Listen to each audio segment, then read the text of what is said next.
I love the name.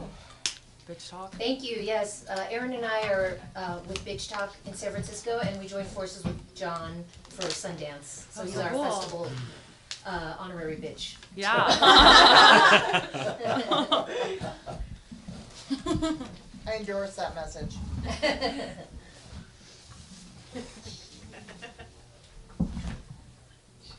Is this a podcast? Well, you're going to be Yes, both yes. audio with them, and we're doing video for my website. Oh. So we got both. Amazing. Cool. I have a question. Will this be edited or is this Okay, we are on the Festival Daily Buzz, recording out of the Treasure Mountain Inn at the top of Main Street in Park City, talking about Sundance and Slam Dance films. With me is Angela Tabora from Bitch Talk. I'm John Wildman, I'm the editor-in-chief of FilmsGoneWild.com. And we've got a team with us right now, because from Waiting for the Light to Change, which is screening at Slam Dance, we have the director, co-screenwriter, Linh Tran. We have producer, co-screenwriter, Jules Santos. We have David Boyd, the DP for the film, and from the cast, Kun Chi. So welcome everybody. Party. Thanks for having us. Okay, we start these all the same way, which is having our director introduce the audience to the film. They haven't seen it as yet. Well, you're up. Ooh.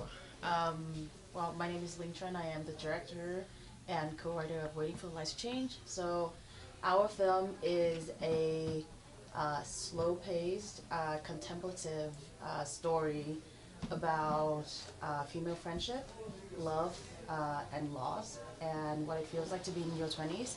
And it is screening tonight at 7:45 p.m. right here. Yeah. And Tuesday, 11 a.m. All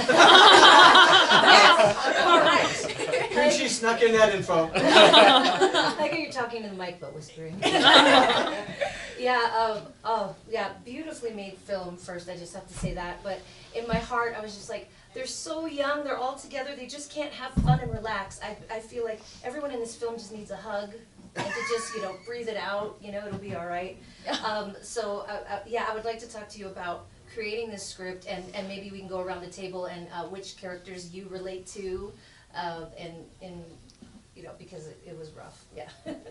Yes. Totally. Do I go first? Go, Yeah. yeah. Okay. So about the writing the script, it was really fast because we're from DePaul University, and this it technically is a student film. It was made with in a studio at DePaul University, and we had to write the script really fast because the shoot date was set for like March of 2021, and in November we still didn't have the script, so we just got together, went location scouting, we found a story, we started writing and rewriting nonstop. So first draft was done in January and we shot in March, so it was just a lot of just do it. And Jules can talk more about the writing. Yeah, I think something that was really interesting about writing this was just the obstructions we had in creating it. We had $20,000.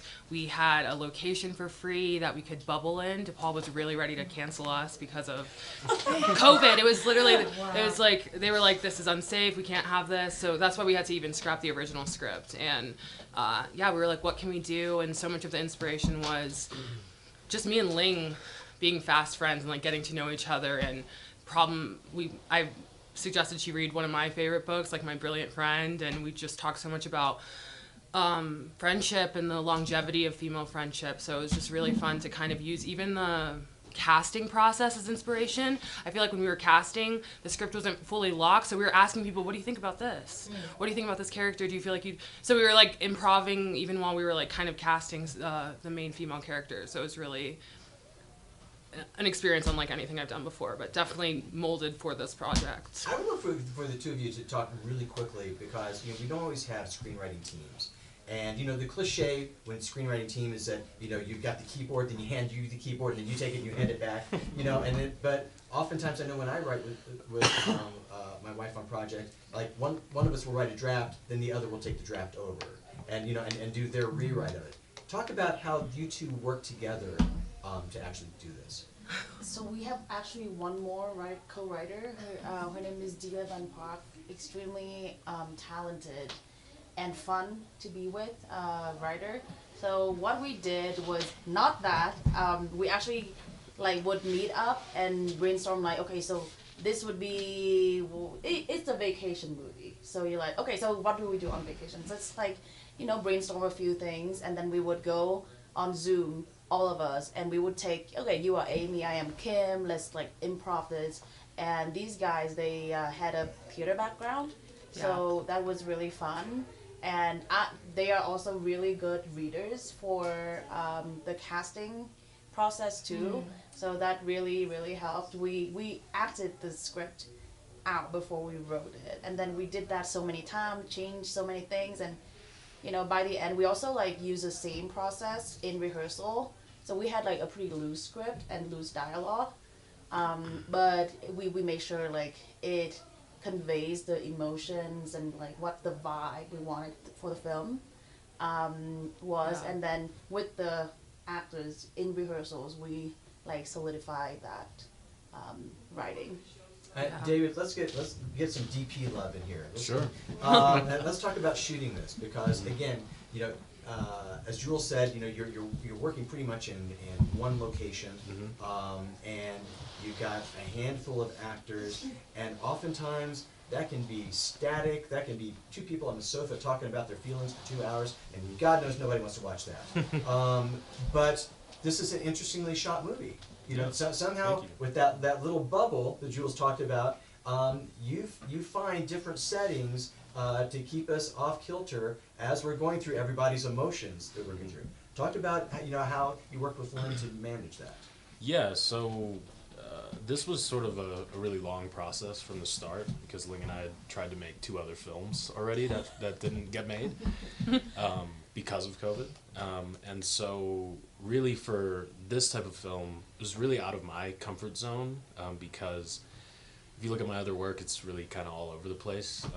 I don't really like to pin down a certain style that I'm after. It's really about the story. So what Ling and I sort of had talked about in pre-production was that we always saw it as this very static, very like, you know, observational camera, so that it could supplement the improv that was happening from the actors, because basically it takes a lot of guesswork out of like, okay, we're gonna plant the camera here, we're gonna light the scene, and then we're gonna let the actors riff, basically, because that's sort of like what makes the whole film what it is, you know. And it was very meticulous in like our tech scouting days, where so I got up there a week before, you know, even before the actors, and Ling and I sort of went to, I would say like 70% of the locations, and just figured out exactly where we were going to place the camera.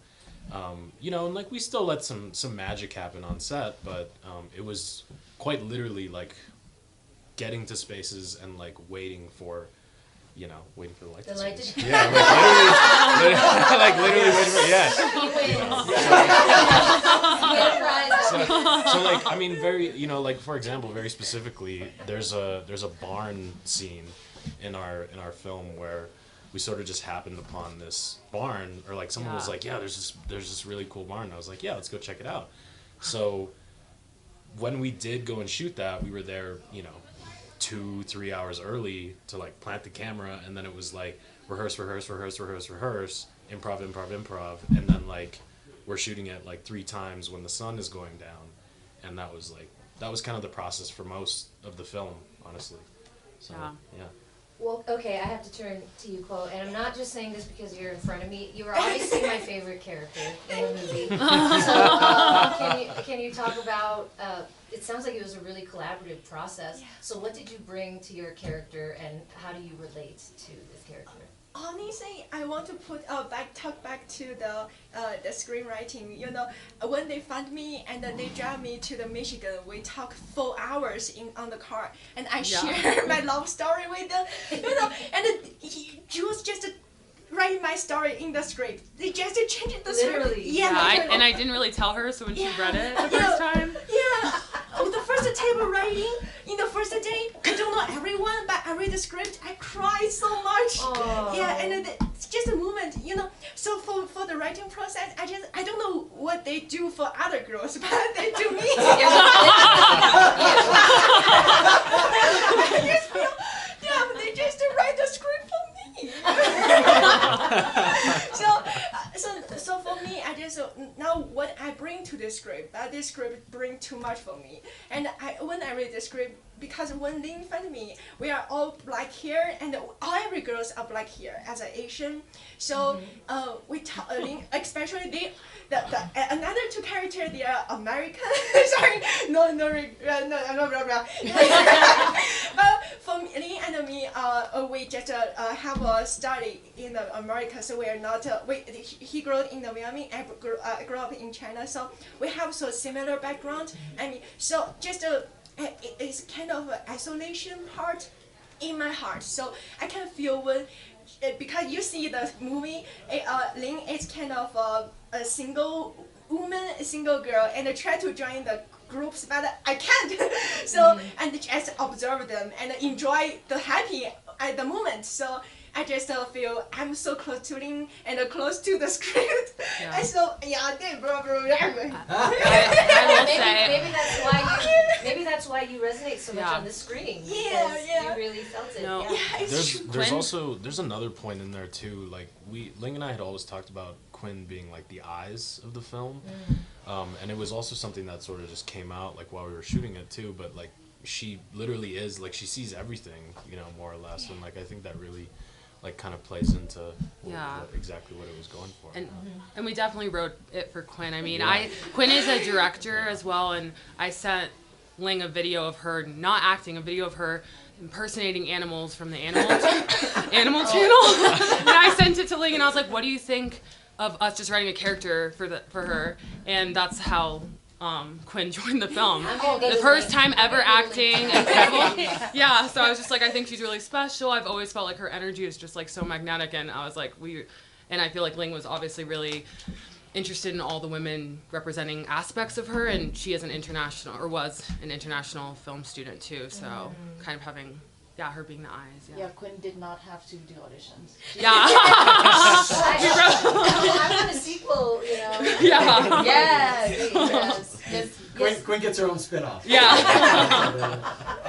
It's funny now, and full disclosure, this is a film that I've been helping, with the PR push for. So I'm obviously a huge fan of this. And I remember, the initial meeting that I had with Lynn, and I told her that when I was watching the film, I had the thought, and I've told a number of people this, that the film struck me as the prequel to the Asian Big Chill. And she hadn't seen Big Chill yet. But now I have. But now you have. Yes. But it's so wonderfully, and Jules, much credit to you as well on the scripting of this, that everybody's stories within this is balanced so wonderfully, and which is not easy to do when you're talking about keeping everybody's storyline straight.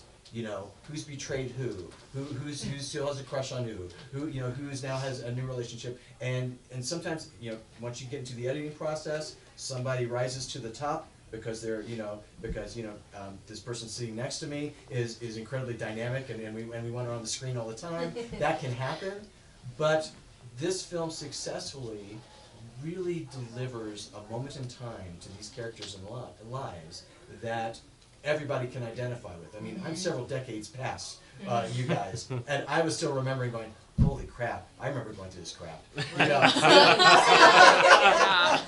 Yeah, lots of trauma that it brought up, yep. Yeah. Again, the title of the film is Waiting for the Light to Change, screening at SLAMDANCE. We've been talking to the director and co-screener Linh Tran, producer and co-screenwriter Jules Santos, the director of photography David Foy, and our favorite movie star now, Queen Chu. Thank you. Yeah, thank you. Congratulations. Thank you. Happy New Year! Yes, Happy New Year. Yeah, Happy New Year.